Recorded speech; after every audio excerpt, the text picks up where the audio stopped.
Thank you, Tom. I last participated in this conference at the inaugural event 2 years ago in Pittsburgh.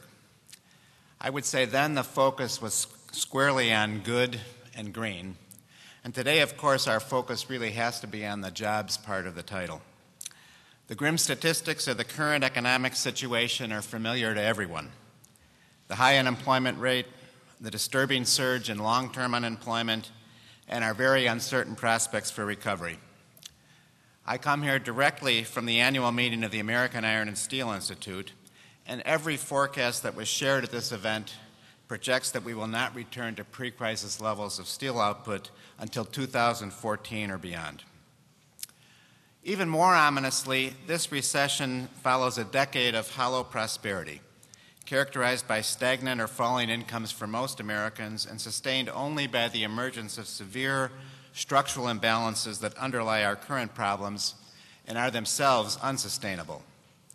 Our trade balance, for example, which grew from $230 billion in 1998 to $830 billion deficit in 2008, doubling every 5 years.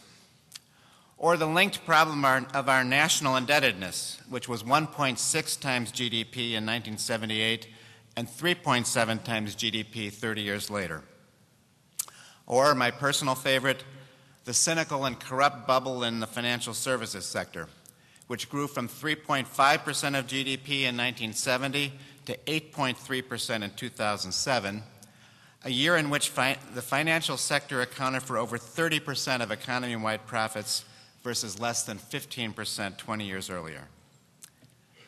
Now contrast those developments with trends in the manufacturing sector, which creates genuine value for our society as a whole as well as for those who fill the good jobs it provides. Over the past decade, manufacturing employment has dropped by almost a third, from 16 million to 11 million. Its share of national output has fallen similarly from just over 20% in 1980 to just over 10% today. Now, to some extent, those statistics reflect our manufacturing sector's success in increasing productivity through the kind of genuine innovations, not the recent financial kind, that for decades have driven the increased prosperity and higher living standards that define the American dream. However, the statistics reflect something more ominous than the productive dynamic of productivity growth. Make no mistake, American manufacturing, making things here, is in trouble, and no one should be sanguine about the threat this represents to our society. It may have been fashionable until the global financial crisis to tout the emergence of a post-industrial economy or a services economy. But this experience should make clear to all of us that a services economy without a strong manufacturing sector is unsustainable, economically, politically, and socially. Manufacturing should be viewed as the vital core of a productive ecosystem, drawing on and supporting a widespread network of suppliers and service providers. When viewed in this light, the manufacturing ecosystem approaches 40% of GDP. If we lose our manufacturing base, what happens to the engineering firms that supply our equipment, the construction firms that build our plants, the contractors and IT firms that help us run them, the accounting firms that help us close our books, and the logistics companies like UPS that move all the pieces we require to add value and then deliver our products to our customers? For millions and millions of Americans, the good jobs promoted by this conference are based on manufacturing. Strengthening and growing our manufacturing sector must be a priority for our government and our society as we seek to recover from the global financial crisis and to redress the imbalances that underlie it. This commitment to a stronger manufacturing sector needs to be as deep and as profound as our commitment to a cleaner, more sustainable environment. Fortunately, as the Blue-Green Alliance so eloquently attests, there are synergies between these commitments to manufacturing and the environment. Most fundamentally, the prosperity provided by a healthy manufacturing sector is a necessary condition for environmentalism. It's no coincidence that mature, well-developed societies and economies are in the vanguard of protecting the environment. As more basic needs are met, higher-level needs gain greater priority.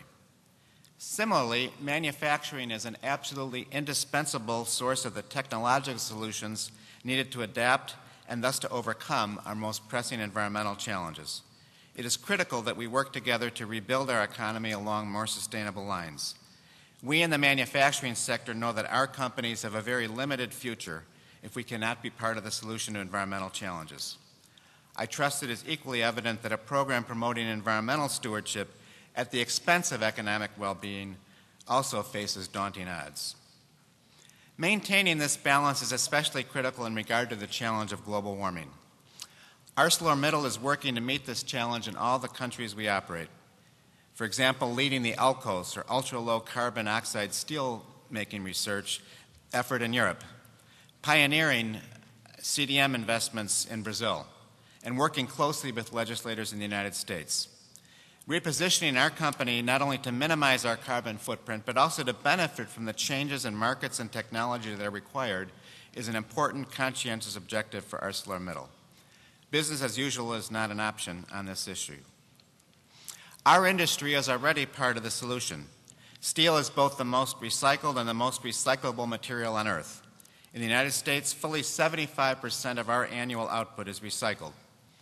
As a result, relative to other materials, our life cycle carbon footprint is second to none. The American steel industry has also invested in new technologies and best practices to reduce energy consumption by 31% since 1990. In other words, our industry already meets the Kyoto standards. Such efforts continue. I'm proud to state that in the recent DOE competition that awarded matching funds for innovative industrial energy projects, ArcelorMittal won the largest grant, $31 million, that will help us install a top gas turbine in our largest blast furnace, reducing CO2 emissions annually by 340,000 tons. Most broadly, steel is making major contributions that help our customers meet the greenhouse challenge. For example, ArcelorMittal is providing the new steels and products that are being used to protect Venice from tidal surges and a higher sea level. Similarly, new advanced high-strength steels are the fastest growing material in the automotive sector, allowing substantial weight gains while at the same time meeting the highest passenger safety standards with optimal economics. Continued rapid development of such steels is a major priority for ArcelorMittal, but even our current product portfolio offers enormous potential. If we could just snap our fingers and automatically update all U.S. vehicles with advanced high-strength steels that are available today, the resulting fuel efficiency gains would reduce greenhouse gas emissions by an amount twice the total emissions of the American steel industry. Steel is also essential for the development of a clean energy economy. Every wind energy tower requires 150 to 200 tons of steel. Every hydroelectric or utility-scale solar plant, 5 to 10,000 tons. Every nuclear plant, 30 to 50,000 tons. The natural gas pipelines that allow us to utilize cleaner carbon fuels during the transition, and the pipelines that will allow us to link sources with sinks for carbon capture and storage, all of these must be made with steel. Someone, somewhere, must make those wind towers, those solar arrays, and those pipelines. The policies we develop and implement to meet the challenge of climate change must ensure that most of these things are made by American workers. We cannot afford a climate change policy that does not fully engage the American imagination and the American workforce. We cannot afford a climate change policy that exports dollars offshore to purchase new energy technologies like we currently buy our oil, and as a result reinforces current global economic imbalances as well as creates new forms of energy dependence.